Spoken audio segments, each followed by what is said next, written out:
итно да се донесат протоколи или ќе има масовни протести. Се заканија собствениците на игротеките и рестораните за свадби.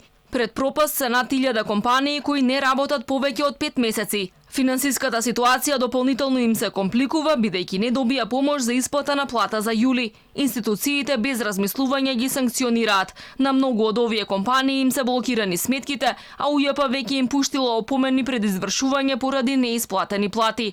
Револтирани се бидејќи и покрај тоа што успешно работат со години и го полнат државниот буџет, владата не им помага да ја пребродат неколкумесечната криза. Искрено се надевам и ние дека ќе се најде решението на маса, но доколку не се најде, ќе повторам, членството на нашите колеги, освен протести, друг начин во моментот не гледаат.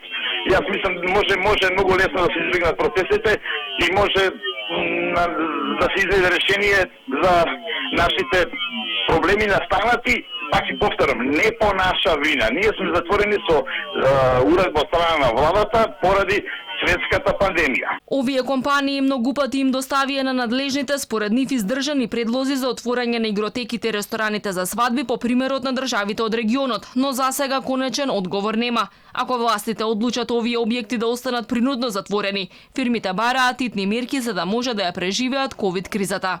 Бараат да продолжат субвенциите за исплата на минимална бруто плата, одложување на плаќање сметки за комуналии, ослободување од плаќање контации на данок на добивка и персоналец, како и данок на имот. Да се направи еден економски пакет.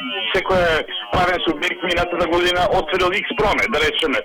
Да се најде процентот кој секој правен субјект би го добил по основ на тоа што го отворил минатата година. Кој направил поголем промет, може повеќе да очекува, тоа ќе е процентуално. Не може сите да добијат исто.